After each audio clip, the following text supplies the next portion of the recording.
आज क्लास रे हमें पढ़ा फॉर्मेशन ऑफ ओडिशा जोटा एग्जाम रे आपनकर बारंबार रिपीट हो जो एमसीक्यू गुड़िक फॉर्मेशन ऑफ ओडिशा टॉपिक रू ताको हम आज डिस्कशन करबा तले आज कांसेप्ट होची हमर formation of Odisha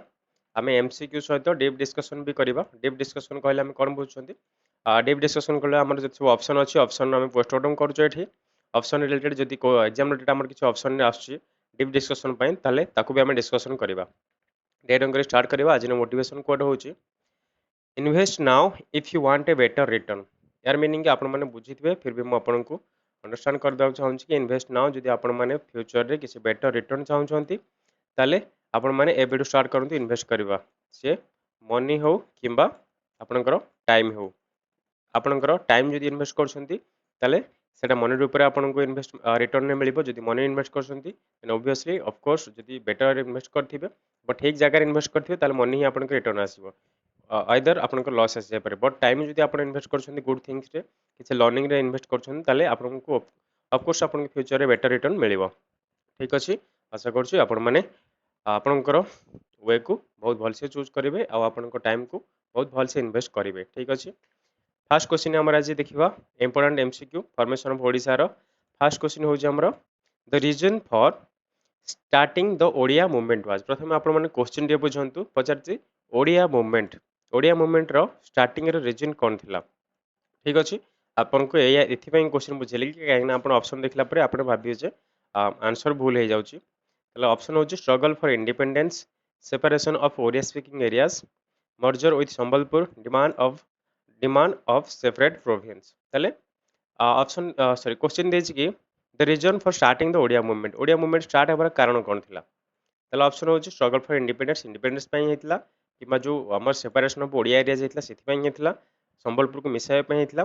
separate province तैयार करबा हेतला तले आंसर होची यार होची separation of Odia speaking area जो आमर ओडिया लैंग्वेज सेपरेशन हो जायतिला आपण मन जानथिबे आमर जो ओडिया स्पीकिंग एरिया सब कोठिला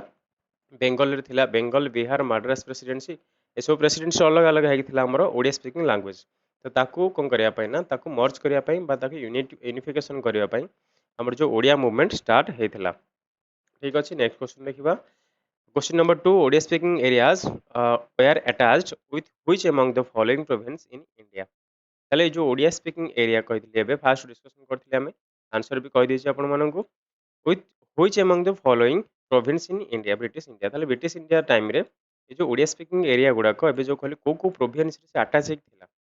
ऑप्शन होछि Bombay province Bengal province Madras province both B and C एबे मु आपन कहितले कि बेंगल प्रोविंस मद्रास प्रोविंस मिसिथिला बेंगल बॉम्बे प्रोविंस रे कोनोसी भी हमर कोन नथिला हमर कोनोसी भी ब्रिटिश इंडिया टाइम रे ओडिया स्पीकिंग एरियाज मिसिंग नथिला तो हमर आंसर होछि बोथ बी एंड सी ठीक अछि जोठै हमर इंपोर्टेंट आसीबो ऑप्शन आसी सेटा मु डिस्कशन करिवि टेंशन ननी जोठी हमर जे डिस्कशन करे नै सेठी हमें अधिक टाइम नबानी काहे ना आज अधिक क्वेश्चन अछि 25 क्वेश्चन अछि आज इंपोर्टेंट क्वेश्चन तो डिस्कशन टिके करबा जोठी इंपोर्टेंट टिके अधिक अछि तो थर्ड क्वेश्चन देखि नबा थर्ड क्वेश्चन होछि Henry Ricketts proposed the merger of which place in Odisha division ताले हेनरी जो रिकेट्स थिले से टाइम रो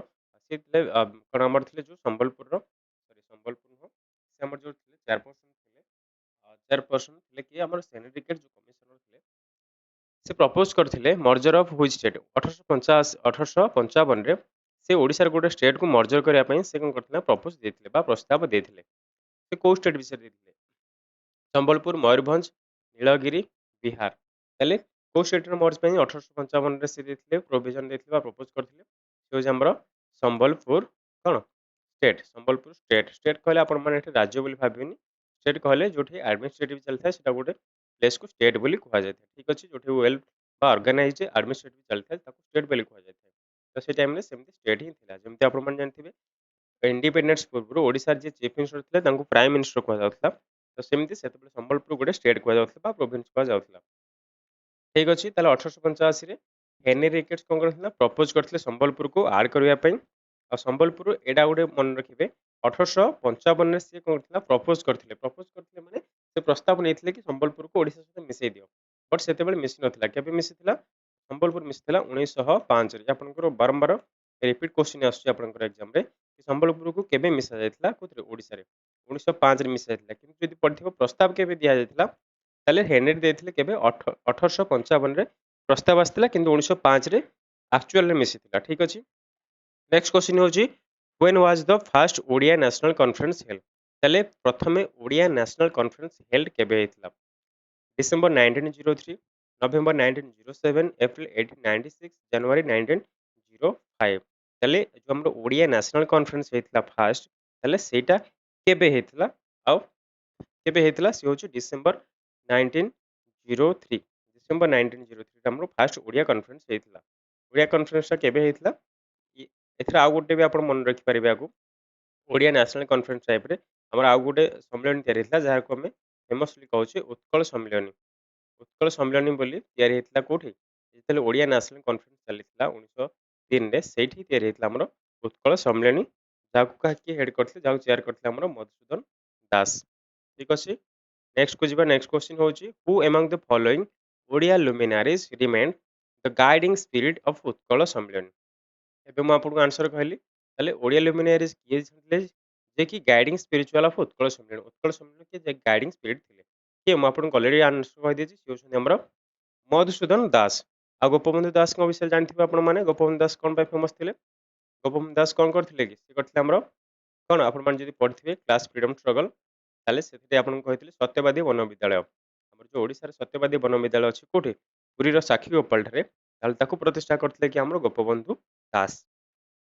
नेक्स्ट क्वेश्चन होची what are the objective of Utkal Sammilani केबे तयारी हेतला 1903 रे 1903 ने केबे कोठी हेतला केबे हेतला 1903 रे 1903 रे जोठी हमर जडला कोन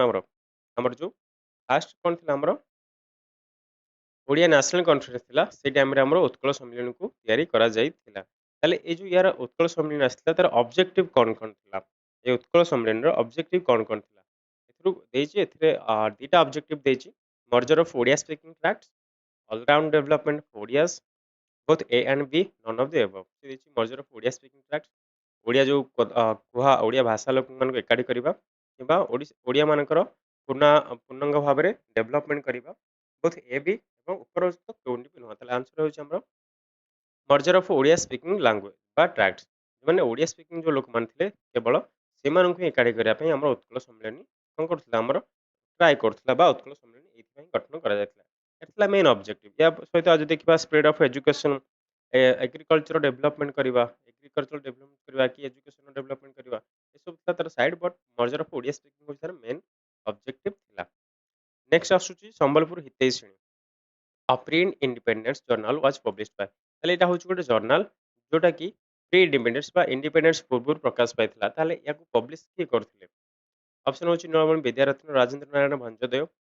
सुधाई देव श्रीरामचंद्र भंजदेव ताले याकू करथिले कि सिओ नंबर कोन संबलपुर हितैषिणी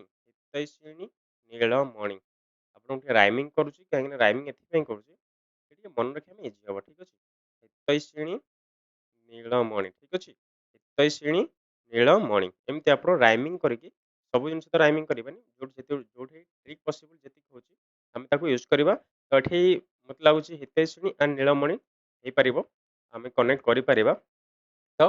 हितैषिणी नीलमणि विद्यारत्न कौन करथिले ना ए जर्नल को पब्लिश करथिले ठीक अछि ताले ए जो हितैषिणी रो कोन थिला ना मेन एजेंडा थिला कि कौन करथिला जो ओडिया लैंग्वेज थिला सॉरी ओडिया लैंग्वेज को हिंदी रे रिप्लेस करा जायथिला ओडिसा रे ऑफिशियल लैंग्वेज से ताको ओडिया पई बा ओडिया को ऑफिशियल लैंग्वेज करिया पई एमानकर कोन चलथिला मेन एजेंडा थिला।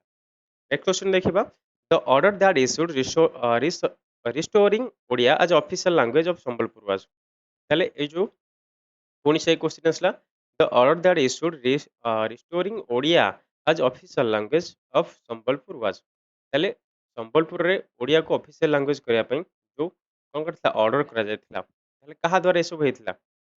Sambalpur Hitaishini Sachidananda Sinha resolution boundary commission Risley circular ताले एबे कहि के आसली कोन हेलथिला हमर ए जो ओडिया को ऑफिशियल लैंग्वेज करिया पई बा ओडिया को रिस्टोर करिया पई हमर संबलपुर हितैषिणी एठी काम करथिला कोठी हमर किए करथिले संबलपुर हितैषिणी करथिले किए हितैषिणी के नीलमणि ताले रिसोर्टिंग पई गोटे इश्यू ऑर्डर आस्थिला किए ताले आनथिला जोथि रिस्ले सर्कुलर ओडिया को ऑफिशियल लैंग्वेज में संबलपुर रे ट्राई करथिला किंतु ओडिया मान को बा संपूर्ण ओडिसा रे ओडिया स्पीकिंग लैंग्वेज जदि ओडिया को हमें कोन करिया पई ना ऑफिशियल लैंग्वेज करिया पई हमरो संबलपुर हितैषिणी जो थिला हमरो पत्रिका प्रकाश पाइथिला Sambalpur and its adjoining feudatory states were transferred to Odisha division in which of the following year তাহলে এই যে Sambalpur and its adjoining feudatory তাহলে সম্বলপুর এবং ইয়া সহিত যোড়ি ହେଇଥିବା ଅଲଗା feudatory state ଗୁଡିକ କେବେ ଟ୍ରାନ୍ସଫର କରାଯାଇଥିଲା ଏଇ ଓଡ଼ିଶା ଡିଭିଜନ କଣ ପାଇଁ ଲେଖା ହେଇଛି କାହିଁକିନା ସେତେବେଳେ ଆମକୁ କହିଥିଲି କି କଣ ଥିଲା ବେଙ୍ଗଲ ଡିଭିଜନ ଥିଲା ମାଡ୍ରାସ ଡିଭିଜନ ଥିଲା ଡିଭିଜନ କହିଲେ ଏମାନେ ବ୍ରିଟିଶର ମାନେ ଆଡମିନିଷ୍ଟ୍ରେଟିଭ ପର୍ପସ ପାଇଁ ବା ସେମାନଙ୍କୁ ଶାସନ କରିବା ପାଇଁ ସୁବିଧା ଦୃଷ୍ଟିରୁ ସେମାନେ କଣ କରନ୍ତି ନା ଗୋଟେ ଗୋଟେ ଡିଭିଜନ ତିଆରି କରିଦେଇଥିଲେ ଯୋଉଥିପାଇଁ ସେମାନଙ୍କୁ କଣ କରୁଥିଲା ଇଜି ଲାଗୁଥିଲା ଆଡମିନିଷ୍ଟ୍ରେସନ କରିବା ପାଇଁ ଯେମିତି ଆପଣମାନେ ସ୍କୁଲରେ କିମ୍ବା କଲେଜରେ ଦେଖିଥିବେ ଆପଣଙ୍କର ସେକ୍ସନ ହେଇଯାଏ ଏ ସେକ୍ସନ ବି ସେକ୍ସନ କଣ ପାଇଁ ନା ଏତେ ପିଲାଙ୍କୁ ଏକା ଥରକେ ନ ପଢେଇକି ସେକ୍ସନ ୱାଇଜ ପଢେଇଲେ ଇଜି ହବ କାହିଁକିନା ଏତେ ପିଲାଙ୍କୁ କ୍ରାଉଡ କଣ୍ଟ୍ରୋଲ କରିହେବ ନାହିଁ ତ ସେଥିପାଇଁ ଆଡମିନିଷ୍ଟ୍ରେଟିଭ ଦୃଷ୍ଟିରୁ ସେମାନେ ଏମିତି ପାର୍ଟିସନ କରିଥିଲେ ତ ଓଡ଼ିଶା ଡିଭିଜନରେ ସମ୍ବଲପୁର ଆଉ ଏହାର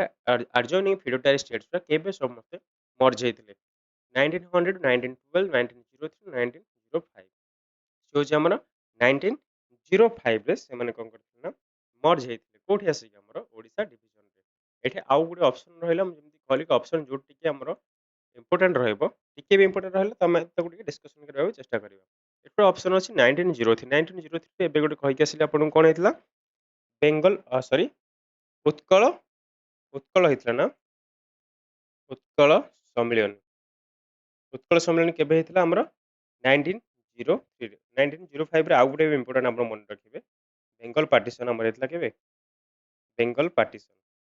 ହ୍ୟାଣ୍ଡ ରାଇଟିଂ ବହୁତ ଭଲ ଅଛି ଏଥିରେ କିଛି ଦେଖିବାର ନାହିଁ ବେଙ୍ଗଲ ପାର୍ଟିସନ ତାହେଲେ ଆମର କେବେ ହେଇଥିଲା 1905 ରେ ହେଇଥିଲା ଆଉ ଗୋଟେ ଆପଣଙ୍କର କ୍ୱେଶ୍ଚିନ୍ ପଡୁଛି ଏ ଯୋଉ ବେଙ୍ଗଲ ପାର୍ଟିସନ ଡେଟ୍ କେବେ ରଖାଯାଇଥିଲା ତାକୁ ଟିକେ ଭଲସେ ମନେ ରଖିବେ ବେଙ୍ଗଲ ପାର୍ଟିସନ ଡେଟ୍ ରଖାଯାଇଥିଲା 16 ଅକ୍ଟୋବର ଠିକ ଅଛି 16 ଅକ୍ଟୋବର ମୋଟା ପୂର୍ବ କ୍ଲାସରେ ଯୋଉ ଆମର ଥିଲା ଫ୍ରିଡମ ଷ୍ଟ୍ରଗଲ କ୍ଲାସ ଥିଲା ସେ କ୍ଲାସରେ ବହୁତ ଡିଟେଲ୍ସ ବୁଝେଇଛି ଯୋଉମାନେ ନ ଦେଖିଛ ଯାଇକି ଟିକେ ଦେଖିଦେବ ଠିକ ଅଛି ଏଠି ଖାଲି ମୁଁ ଟିକେ ରିଭିଜନ କରିଦେଉଛି ଆପଣମାନେ ଯୋଉମାନେ କ୍ଲାସ କରୁଛନ୍ତି ରେଗୁଲାର ତ ସେମାନଙ୍କର ମନେ ରହିଯିବ ଯୋଉମାନେ ଫାର୍ଷ୍ଟ ଟାଇମ ଆସୁଛନ୍ତି ମୁଁ ସେମାନଙ୍କୁ କହୁଛି କି ସେମାନେ ଟିକେ ଆଉଥରେ ଯାଇ କ୍ଲାସଟାକୁ ଦେଖିନେବେ ଠିକ ଅଛି 16 ଅକ୍ଟୋବର ଡେଟ୍ ରଖାଯାଇଥିଲା କାହାର ବେଙ୍ଗଲ ପାର୍ଟିସନ ସେ ଟାଇମରେ ଆମର କିଏ ଥିଲେ ସେ ଆମର କର୍ଜନଙ୍କ ଟାଇମ ବା ଲର୍ଡ କର୍ଜନଙ୍କ ଟାଇମରେ ଥିଲା ନେକ୍ସଟ କ୍ୱେଶ୍ଚିନ୍ ହେଉଛି ଆମର the province of Bihar and Odisha was created in the year ତାହେଲେ ଏଇ ଯୋଉ ବିହାର ଆଉ ଓଡ଼ିଶାକୁ ସେପାରେଟ ଗୋଟେ ରିଜନ କରାଯାଇଥିଲା ଏବେ କହିଲେ କି ଆମର କଣ ଥିଲା ଓଡ଼ିଶା ଡିଭିଜନ ଥିଲା ବିହାର ଡିଭିଜନ ଥିଲା କିନ୍ତୁ ଏଇ ଦି ଜଣ ଯାକୁ ଗୋଟେ ସିଙ୍ଗଲ କରାଯାଇଥିଲା ପ୍ରୋଭିନ୍ସ କରାଯାଇଥିଲା ତାହେଲେ କେବେ କରାଯାଇଥିଲା 1911 1912 1903 1905 ତାହେଲେ ଆନ୍ସର ହେଇଯାଉଛି ଆପଣମାନେ ହଁ ଠିକ ଅଛି ଆପଣମାନଙ୍କର ଆନ୍ସର ହେଉଛି 1912 1912ରେ ତାହେଲେ ବେଙ୍ଗଲ ଆଉ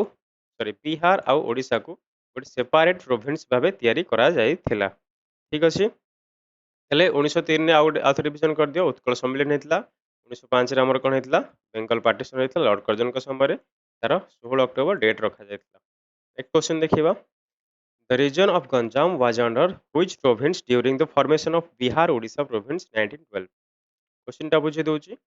କହୁଛି ଯେ 1912 ରେ ଯେତେବେଳେ ବିହାର ଓଡ଼ିଶା ପ୍ରୋଭିନ୍ସକୁ କରାଯାଇଥିଲା ଫର୍ମେସନ କରାଯାଇଥିଲା ସେତେବେଳେ ଯୋଉ ଗଞ୍ଜାମଟା ଥିଲା ସେ କେଉଁ ପ୍ରୋଭିନ୍ସ ଅଣ୍ଡର ରହିଯାଇଥିଲା ତାମାନେ ଏଥିରୁ ଆମେ ଜାଣୁଛେ କି ଯେତେବେଳେ ବିହାର ଓଡ଼ିଶାକୁ ମର୍ଜ କରାଯାଇଥିଲା 1912 ରେ ସେତେବେଳେ ଗଞ୍ଜାମଟା ଓଡ଼ିଶା ସହିତ ମିଶିକି ନଥିଲା ଠିକ ଅଛି ଗଞ୍ଜାମ ସେଟା ଓଡ଼ିଶା ସହିତ ମିଶିକି ନଥିଲା ଯଦି ମିଶିକି ନଥିଲା ତାହେଲେ ମିଶିକି କାହା ସହିତ ଥିଲା ଅପସନ ବିହାର ଓଡ଼ିଶା ମାଡ୍ରାସ ବମ୍ବେ ତାହେଲେ ମିଶିକି ଥିଲା ଆମ ବମ୍ବେ ସହିତ କିଛି ସମ୍ପର୍କ ନାହିଁ ଆମେ ଜାଣିଛେ ତାହେଲେ କୋଉ ପ୍ରେସିଡେନ୍ସିରେ ଥିଲା ପ୍ରେସିଡେନ୍ସି ହେଉଛି ଆମର ସେ କଣ ମାଡ୍ରାସ ପ୍ରେସିଡେନ୍ସି କାହିଁକିନା ଆମର ବମ୍ବେ ସହିତ କିଛି ନଥିଲା ଆମର ଯାହା ଥିଲା Madras presidency Bihar presidency Odisha presidency ଆଉ ଗୋଟେ ଥିଲା ବେଙ୍ଗଲ ବେଙ୍ଗଲ ବିହାର ଓଡ଼ିଶା ଥିଲା ତ ବେଙ୍ଗଲ ପ୍ରେସିଡେନ୍ସି ତ ଆମର ଆନ୍ସର ଏଠି ହେଇଯାଉଛି ଆମର ମାଡ୍ରାସ ପ୍ରେସିଡେନ୍ସି ନେକ୍ସଟ ହେଉଛି ଦ recommendation of formulate a scheme for consolidating all Odia speaking areas first was suggested by ତାହେଲେ ସେ କହୁଛନ୍ତି କି କ୍ୱେଶ୍ଚିନ୍ ପଚାରୁଛି କି ରେକମେଣ୍ଡେସନ କିଏ ଦେଇଥିଲେ କି ଏଇ ଯୋଉ ଓଡ଼ିଆ ସ୍ପିକିଂ ଏରିଆକୁ କ'ଣ କରିବା ପାଇଁ ନା କନସୋଲିଡେଟ୍ କରିବା ପାଇଁ ବା ଏକତ୍ରିତ କରିବା ପାଇଁ ପ୍ରଥମେ କିଏ ରେକମେଣ୍ଡ କରିଥିଲେ ବା କୋଉ ଗୋଟେ କମିଟି ଥିଲା ଯିଏକି ରେକମେଣ୍ଡ କରିଥିଲା Philip Duff committee Sachidananda Sinha resolution boundary commission none of the above ତାହେଲେ ପ୍ରଥମେ କରିଥିଲା ଆମର ଏସ୍ ଏନ୍ ସିହ୍ନା ବା ସଚିଦାନନ୍ଦ ସିହ୍ନା ରେଜୁଲେସନ ପ୍ରଥମେ ଦେଇଥିଲେ ରେଜୁଲେସନ କହିଥିଲେ ଗୋଟେ ଲିଖିତ ନାମା ଦେଇଥିଲେ ଯୋଉଥିରେ ଲେଖା ଯାଇଥିଲା କି କ'ଣ ଏଇ ଯୋଉ ଓଡ଼ିଆ ସ୍ପିକିଂ ଏରିଆକୁ କ'ଣ କରାଯିବ ନା କନସୋଲିଡେଟ୍ କରାଯିବ ବା ଏକତ୍ରିତ କରିବା ପାଇଁ ପ୍ରଥମେ ତାହେଲେ କେହି ଦେଇଥିଲେ ସଚିଦାନନ୍ଦ ସିହ୍ନା ଦେଇଥିଲେ ପ୍ରସ୍ତାବ ଦେଇଥିଲେ ଯୋଉଟାକୁ ଆମେ ପ୍ରସ୍ତାବ ବୋଲି କହୁଛେ ତାହେଲେ କେବେ ଦେଇଥିଲେ ଡେଟ୍ ମୁଁ ଆପଣଙ୍କୁ ଦେଇଦେଉଛି ଡେଟ୍ଟା ଟିକେ ଲେଖି ନିଅନ୍ତୁ ଡେଟ୍ଟା ହେଉଛି 1920 ठीक अछि 1920 रे हमर जो हमर सचिदानंद सिन्हा कोन करथिले गोटे रेजुलेशन ଦେଇଥିଲେ रेजुलेशन कोन हेतला रेजुलेशन ओडिया स्पीकिंग लैंग्वेज को मर्ज करिया पे बा एकाडे करिया पे गोटे रेजुलेशन बस ଦେଇଥିଲେ से ठीक अछि नेक्स्ट क्वेश्चन होची which of the following committee was appointed by the government of British India of assess the merger of Ganjam with Odisha ଏବେ କହିଥିଲି କି 1912 ରେ ଯେତେବେଳେ ଆମର କଣ ହେଇଥିଲା ନା ବେଙ୍ଗଲ ଆଉ ସରି ବେଙ୍ଗଲ ନୁହଁ ବିହାର ବେଙ୍ଗଲ ଖାଲି ପାଟିରୁ ପଳେଇ ଆସୁଛି ବେଙ୍ଗଲ ଡେଇଁକି 1912 ରେ ଯେତେବେଳେ ଆମର ବିହାର ଆଉ ଓଡ଼ିଶାକୁ ମର୍ଜ କରାଯାଇଥିଲା ବା ସିଙ୍ଗଲ ପ୍ରୋଭିନ୍ସ କରାଯାଇଥିଲା ସେତେବେଳେ ଗଞ୍ଜାମ ଆମର ଓଡ଼ିଶା ସହିତ ମିଶି ନଥିଲା ତା ସହିତ ଥିଲା ସେ ଆମର ସେ ଥିଲା ଆମର ମଦ୍ରାସ ମଦ ପିଇକି ଗଞ୍ଜା ଖାଉଥିଲେ ଠିକ ଅଛି ମଦ୍ରାସ ପ୍ରେସିଡେନ୍ସିରେ ମିଶିକି ଥିଲା କିନ୍ତୁ ଗଭର୍ଣ୍ଣମେଣ୍ଟ ଅଫ ବ୍ରିଟିଶ ଇଣ୍ଡିଆ ଆସି ସେ ଗୋଟେ କମିଟି ତିଆରି କଲେ କି ଗଞ୍ଜାମକୁ ମିଶେଇ ଦେବା ସହିତ ଓଡ଼ିଶା ସହିତ ମିଶେଇ ଦେଲେ ଠିକ ହବ କି ନାହିଁ ୟା ଉପରେ ବିଚାର କରିବା ପାଇଁ ସେ ଗୋଟେ କମିଟି କରିଥିଲେ ସେ କମିଟିର ନାଁ ପଚାରୁଛି Simon commission Philip Duff committee Attlee committee ବା ଅଟଲି ସବ୍ କମିଟି ତାହେଲେ ଆନ୍ସର ହଉଛି ଆମର ଫିଲିପ ଡଫ୍ କମିଟି ତାହେଲେ କମିଟି କେବେ ଆସିଥିଲା ଫିଲିପ ଡଫ୍ କମିଟି ଆସିଥିଲା ଆମର 1924 ୟା ପୂର୍ବରୁ ଗୋଟେ ପଡ଼ିଥିଲା ଆମର କ'ଣ ଥିଲା ସଚ୍ଚିଦାନନ୍ଦ ସିନ୍ହା ରେଜୁଲେସନ ସିନ୍ହା ରେଜୁଲେସନ ଆସିଥିଲା 1920 ରେ 4 ବର୍ଷ ପରେ ଆସିଥିଲା ଫିଲିପ ଡଫ୍ କମିଟି ଯାଇକି ଦେଖ ଗଞ୍ଜାକୁ ମିଶେଇବାର ନାହିଁ ଓଡ଼ିଶା ସହିତ ଆଉ ଗୋଟେ ଅଛି ଇଏ ହଉଛି ଆମର ଯଦି ଦେଖିବା ଇଣ୍ଡିପେଣ୍ଡେନ୍ସର 1927 ରେ ସାଇମନ କମିଶନ ଆମର ଗଠନ ହେଇଥିଲା ଯେ କି ଭାରତ ଆସିଥିଲା କେବେ 1928 ଆସିଥିଲା ଭାରତ ଯୋଉଠି କ'ଣ କରିଥିଲା ନା ସାଇମନକୁ ବିରୋଧ କରିକି ବ୍ଲାକ୍ ଫ୍ଲାଗ ଦେଖେଇଥିଲେ ଏବଂ ନାରା ଦିଆଯାଇଥିଲା କ'ଣ ସାଇମନ ଗୋ ବ୍ୟାକ୍ ଆପଣମାନେ ବି ଶୁଣିଥିବେ ସାଇମନ ଗୋ ବ୍ୟାକ୍ ନାରା ଦିଆଯାଇଥିଲା ଏଇଟା 1928 ରେ ସେମାନେ ଭାରତ ଆସିଥିଲେ ଏ ଡେଟ୍ ବି ଆପଣଙ୍କର ପଚାରୁଛି ଟିକେ ଆକୁ ମନେ ରଖିଥିବେ 14 ନମ୍ବର କ୍ୱେଶ୍ଚନ ଦେଖିବା who among the following was the sole delegate from Odisha to attend the first round table conference held in London 1930 ଯୋଉମାନେ କ୍ଲାସ୍ କରିଛନ୍ତି ସେମାନଙ୍କୁ ଆଉ ଥରେ ବି ରିପିଟେସନ କରିଦେଉଛି ଆମର ତିନିଟା ରାଉଣ୍ଡ ଟେବୁଲ ବୈଠକ ହେଇଥିଲା ଫାର୍ଷ୍ଟ ରାଉଣ୍ଡ ଟେବୁଲ ବୈଠକ 1930 ରେ ହେଇଥିଲା ସେକେଣ୍ଡ ହଉଛି 1931 ରେ ଏବଂ ଥାର୍ଡ ହଉଛି କ'ଣ 1932 ରେ ତାହେଲେ ଏଇ ତିନିଟା ଯାକ ହେଇଥିଲା ଫାର୍ଷ୍ଟ ରାଉଣ୍ଡ ଟେବୁଲ କହିଲେ ଆପଣଙ୍କର ଗୋଲ ଟେବୁଲ ବୈଠକ ଆପଣ ଯୋଉଟା ସେ ଗୋଲ ଟେବୁଲ ବୈଠକ ନହେଲେ ଆପଣଙ୍କର ଏଇ ଯୋଉ ରାଉଣ୍ଡ ଟେବୁଲ ଗୋଲିଆ ଟେବୁଲ ଏମିତିରେ ମନେ ରହୁଛି ଏରା ଗୋଲ ଟେବୁଲ ତାହେଲେ ଗୋଲ ଟେବୁଲ ବୈଠକ ଫାର୍ଷ୍ଟ ହେଇଥିଲା 1930 ରେ ସେକେଣ୍ଡ ହେଇଥିଲା 1931 ରେ ଥାର୍ଡ ହେଇଥିଲା 1932 ରେ ତ ଫାର୍ଷ୍ଟ ଯୋଉଟା ହେଇଥିଲା ଆପଣମାନେ ଜାଣିଛନ୍ତି ସେଟା ଆମର କୋଉଠି ହେଇଥିଲା ଆମର ଲଣ୍ଡନ ୟୁକେ ରେ ହେଇଥିଲା ୟୁନାଇଟେଡ୍ କିଙ୍ଗଡମ ଲଣ୍ଡନ ଠାରେ ହେଇଥିଲା ସେ ଦେଇଛି କି ଓଡ଼ିଶାର କିଏ ଆଟେଣ୍ଡ କରିବାକୁ ଯାଇଥିଲେ ଓଡ଼ିଶାର ସୋଲ୍ ଡେଲିଗେଟ୍ କିଏ ହେଉଛନ୍ତି ଏକମାତ୍ର ବ୍ୟକ୍ତି ଯିଏକି ରାଉଣ୍ଡ ଟେବୁଲ ବୈଠକ ଆଟେଣ୍ଡ କରିଥିଲେ ସେ ପୁଣି ଫାର୍ଷ୍ଟ ରାଉଣ୍ଡ ଟେବୁଲ ବୈଠକ ଏଥିରୁ କ୍ୱେଶ୍ଚିନ୍ରୁ ବି କ୍ୱେଶ୍ଚିନ୍ ହେଇଯିବ କି ଓଡ଼ିଶାର ଆନ୍ସର ତମକୁ କହିଦେବେ ସେ କିଏ ଯିଏକି ରାଉଣ୍ଡ ଟେବୁଲ ବୈଠକ ଆଟେଣ୍ଡ କରିଥିଲେ ଏବଂ ସେଟା କେଉଁତମ ବା କେତେତମ ରାଉଣ୍ଡ ଟେବୁଲ ବୈଠକ ଥିଲା ଫାର୍ଷ୍ଟ ସେକେଣ୍ଡ ଥାର୍ଡ ଆପଣ କହିବେ ଆପଣଙ୍କର ଆନ୍ସର ହେଇଯିବ ଫାର୍ଷ୍ଟ ହେଉଛି ରାଉଣ୍ଡ ଟେବୁଲ ବୈଠକ କିଏ ଯାଇଥିଲେ ତାହେଲେ ଆମର ଆନ୍ସର ହେଉଛି ଯାଇଥିଲେ ଆମର କିଏ ରାଜା ଯାଇଥିଲେ ରାଣୀଙ୍କୁ ଦେଖା କରିବା ପାଇଁ ଆପଣମାନେ ଜାଣିଥିବେ ଏବେ ବି ଆମର କୋଉଠି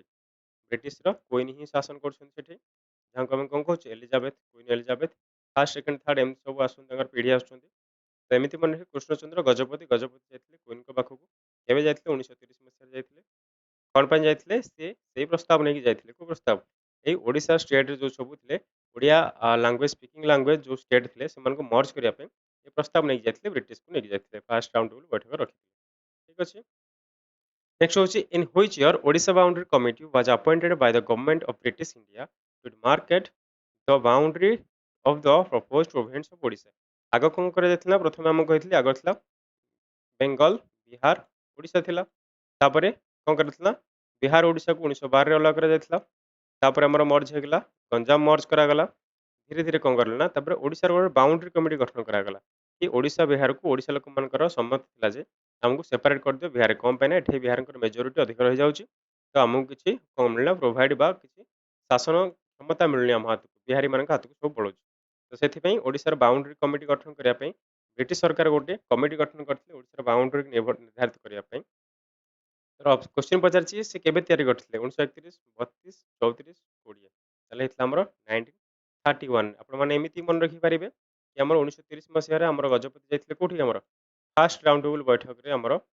ଫାର୍ଷ୍ଟ ରାଉଣ୍ଡ ଟେବୁଲ ବୈଠକ ପାଇଁ ବ୍ରିଟିଶ ଯାଇଥିଲେ ସେଥିରେ ସେ ପ୍ରସ୍ତାବ ନେଇଥିଲେ କି ଓଡ଼ିଶାକୁ ଅଲଗା କରାଯାଉ କିମ୍ବା ଓଡ଼ିଆ ସ୍ପିକିଂ ଲାଙ୍ଗୁଏଜ ଯେଉଁ ସବୁ ଅଛନ୍ତି ଲୋକମାନେ ସେମାନଙ୍କୁ ନେଇ ଗୋଟେ ଷ୍ଟେଟ୍ କରାଯାଉ ତ ସେମାନଙ୍କ ତାଙ୍କ କଥା ରଖିକି ସେ ଗୋଟେ କମିଟି ତିଆରି କରିଥିଲେ 1931 ଠିକ୍ ପର ବର୍ଷ ଆପଣ ଏମିତି ବି ମନେ ରଖିପାରିବେ ତ ଦିଟା ଯାକ କ୍ୱେଶ୍ଚିନ୍ ବି ଆପଣଙ୍କର ମନେ ଯାଉଛି ଦିଟା ଯାକ ଡେଟ୍ ବି ଆପଣଙ୍କର ମନେ ରହିଯିବ ଠିକ୍ ଅଛି ନେକ୍ସଟ ଦେଖିବା ହୁ among the following was the chairman of Odisha Boundary Committee ତାହେଲେ ଯୋଉ ଓଡ଼ିଶା ବାଉଣ୍ଡ୍ରି କମିଟି ଆମ ଗଠନ କରାଗଲା କେବେ ଗଠନ କରାଗଲା କହିଥିଲି? 1930 ରେ ଗଲେ ପ୍ରସ୍ତାବ ନେଇକି କିଏ ଆମର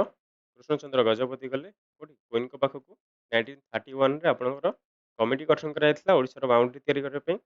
ଏଇଟା 1914 1931 ତ ଏର ଚେୟାରମ୍ୟାନ୍ କିଏ ଥିଲେ? T R. Phukan, C I. Philip, T E. Ravenshaw spelling ଭୁଲ ଅଛି ସାର୍ ସାମୁଏଲ ଓ ଡୋନେଲ। ମୁଁ କହିଦଉଛି ଠିକ୍ ବି କହିଦେବି ସେ ହେଉଛନ୍ତି ସାର୍ ସାମୁଏଲ ଓ ଡୋନେଲ। ଆପଣମାନେ ଜାଣିଥିବେ ବାଉଣ୍ଡ୍ରି କହିଲେ ଆମେ ଏମିତି ସାଧାରଣତଃ ବାଉଣ୍ଡ୍ରିକୁ ବୁଝଉଛୁ କ୍ରିକେଟ ବାଉଣ୍ଡ୍ରି। ସବୁବେଳେ ଗୋଲ ଥାଏ ବାଉଣ୍ଡ୍ରି। ଯେତେବେଳେ ବାଉଣ୍ଡ୍ରି କମିଶନ ଆସିବ ଆପଣ କହିବେ ଏଠି ଓ ହିଁ ଆସିବ। ତ ସାର୍ ସାମୁଏଲ ଓ ଡୋନେଲ ହେଉଛନ୍ତି ଆମର ଚେୟାରମ୍ୟାନ୍ ଥିଲେ କ'ଣ ଓଡ଼ିଶାର ଯୋଉ ବାଉଣ୍ଡ୍ରି କମିଟି ଗଠନ କରାଯାଇଥିଲା ତାର ଥିଲେ ସାର୍ ସାମୁଏଲ ଓ ଡୋନେଲ। ନେକ୍ସଟ ଦେଖିବା ନେକ୍ସଟ ହେଉଛି ଆମର who among the following was as associate member of the Odisha boundary committee। ଏଠି ଆପଣଙ୍କର ଆଉ ଗୋଟେ କ୍ୱେଶ୍ଚନ ଆସିଯାଉଛି ପୁଣି ସାର୍ କହିବେ ଆସୋସିଏଟ୍ ମେମ୍ବର ପୁଣି କୋଉଟା ଆସିଲେ ଓଡ଼ିଶା ବାଉଣ୍ଡ୍ରି କମିଟିର ଆସୋସିଏଟ୍ ମେମ୍ବର କୋଉଟା ଆସିଥିଲେ ଓଡ଼ିଶା ବାଉଣ୍ଡ୍ରି କମିଟି କେବେ ଗଠନ କରାଯାଇଥିଲା ଆଉ ଥରେ ରିପିଟ୍ କରିଦିଅ 1931 ରେ ଏହାର ମେମ୍ବର କିଏ ଥିଲେ ବା ଚେୟାରମ୍ୟାନ୍ କିଏ ଥିଲେ ସେ ହେଉଛନ୍ତି ସାମୁଏଲ ଓ ଡୋନେଲ। ସାମୁଏଲ ଓ ଡୋନେଲ ଥିଲେ ଏହାର ଚେୟାରମ୍ୟାନ୍ କିନ୍ତୁ ଏହାର ମେମ୍ବର ଥିଲେ ଦୁଇ ଜଣ ମେମ୍ବର କିଏ କିଏ ଥିଲେ ଏଚ୍ ଏମ୍ ମେହେତା ଥିଲେ ମେମ୍ବର ଟିକେ ଏଇଟା ଲେଖି ନିଅନ୍ତୁ ଆପଣଙ୍କ ଏକ୍ଜାମରେ ପଚାରୁଛି H M Mehta and T R Phukan. T R Phukan ଯିଏ ଥିଲେ ଆମର ସେ ହେଉଛନ୍ତି ମେମ୍ବର ଥିଲେ କିନ୍ତୁ ଆସୋସିଏଟ୍ ମେମ୍ବର କିଏ ଥିଲେ ଆସୋସିଏଟ୍ ଆସୋସିଏଟ୍ କହିଲେ ଯେଉଁମାନେ ଲୋକାଲ ଏରିଆକୁ ବହୁତ ଜାଣିଛନ୍ତି ସେମାନଙ୍କୁ ବି ମେମ୍ବର ରଖାଯାଇଥିଲା ସେମାନେ ହେଉଛନ୍ତି ପରଳାଖେମୁଣ୍ଡିର ରାଜା ଆମର ଥିଲେ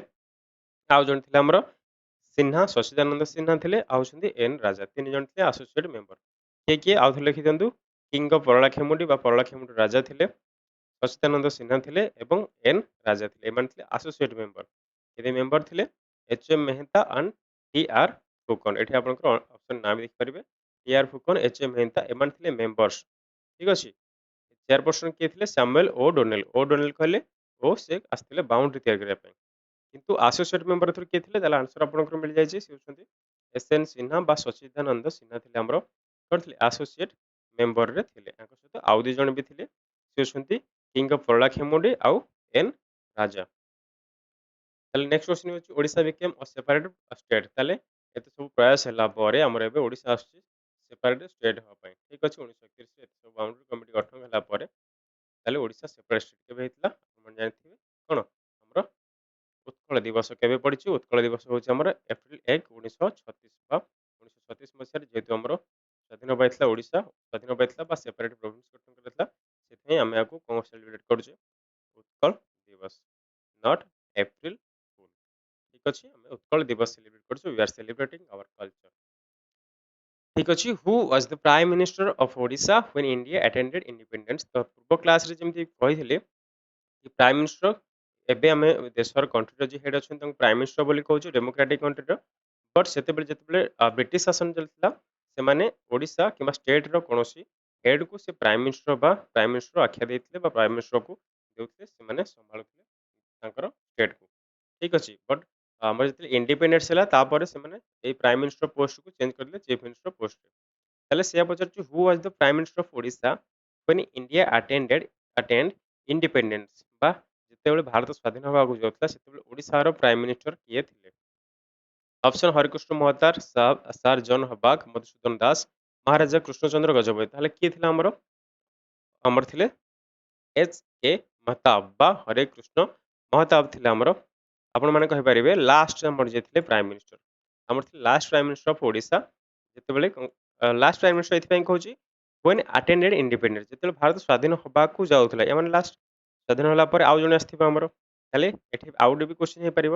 ଯଦି ଇଏ ଥିଲେ ଲାଷ୍ଟ କ'ଣ ଲାଷ୍ଟ ପ୍ରାଇମ୍ ମିନିଷ୍ଟର ତାହେଲେ ଫାଷ୍ଟ ସିଏମ୍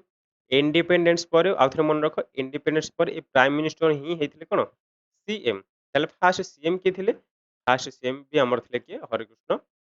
ମହତାବ ଯେ ପର୍ଯ୍ୟନ୍ତ ଆମର ଇଲେକ୍ସନ ହେଇନଥିଲା ଇଲେକ୍ସନ ଆପଣ ଜାଣିଥିବେ ଫାଷ୍ଟ ଇଲେକ୍ସନ ଆମର 1951 ହେଇଥିଲା ତ 1951 ମସିହା ପର୍ଯ୍ୟନ୍ତ ଆମର କିଏ ଥିଲେ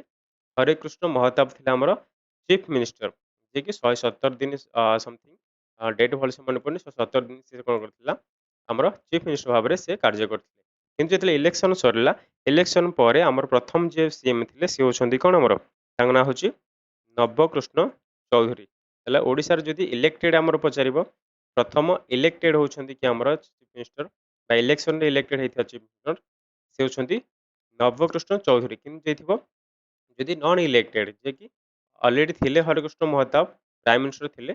ସିଏମ୍ ପୋଷ୍ଟକୁ ବଦଳି ହେଇଗଲେ କ'ଣ ପାଇଁ ନା ଇଲେକ୍ସନ ହଠାତ୍ ହେଇପାରିନଥିଲା ଭାରତରେ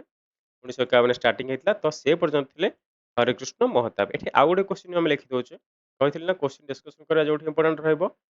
ଫାଷ୍ଟ ଆପଣ ପଡ଼ିବ ଫାଷ୍ଟ ତାହେଲେ ପ୍ରାଇମ୍ ମିନିଷ୍ଟର କିଏ ଥିଲେ ଆପଣ କହିଲେ ସାର୍ ଲାଷ୍ଟ ପ୍ରାଇମ୍ ମିନିଷ୍ଟର ହେଉଛନ୍ତି ଆମର କିଏ ହରେକୃଷ୍ଣ ମହତାବ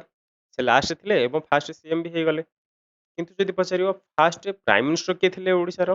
ତାହେଲେ ସେଟା ବି ଲେଖିଦିଅ ସିଏ ହେଉଛନ୍ତି କୃଷ୍ଣଚନ୍ଦ୍ର ଗଜପତି। ଠିକ୍ ଅଛି ଆମର କୃଷ୍ଣଚନ୍ଦ୍ର ଗଜପତି ଥିଲେ ଆମର ଫାଷ୍ଟ ପ୍ରାଇମ୍ ମିନିଷ୍ଟର କହିଲେ ଯେତେବେଳେ 1936 ପରେ ଆମର କ'ଣ ହେଇଥିଲା ଓଡ଼ିଶାକୁ ସେପାରେଟ୍ ପ୍ରୋଭିନ୍ସ କରାଯାଇଥିଲା ତାପରେ 1937 ମସିହାରେ ଆପଏଣ୍ଟ କରାଯାଇଥିଲା କାହାକୁ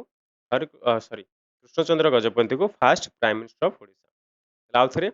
ରିଭିଜନ କରିଦିଅ ଆମର ଏବେ ଡେଟ୍ ୱାଇଜ୍ ଆସିବା 1936 ମସିହାରେ କ'ଣ ହେଇଥିଲା ନା ଆମର ଓଡ଼ିଶାକୁ ସେପାରେଟ୍ ପ୍ରୋଭିନ୍ସ କରାଯାଇଥିଲା ସେପାରେଟ୍ ପ୍ରୋଭିନ୍ସ କରିବା ପରେ 1937 ମସିହାରେ ଆମର କିଏ ଆସିଥିଲେ ଫାଷ୍ଟ ପ୍ରାଇମ୍ ମିନିଷ୍ଟର କିଏ ଥିଲେ 1937 ମସିହାରେ ସେ ହେଉଛନ୍ତି କୃଷ୍ଣଚନ୍ଦ୍ର ଗଜପତି। ତାପରେ ଆମର ଲାଷ୍ଟ ପ୍ରାଇମ୍ ମିନିଷ୍ଟର କିଏ ଥିଲେ 46 ପର୍ଯ୍ୟନ୍ତ ସେ ହେଉଛନ୍ତି ହରେକୃଷ୍ଣ ମହତାବ। ତାହେଲେ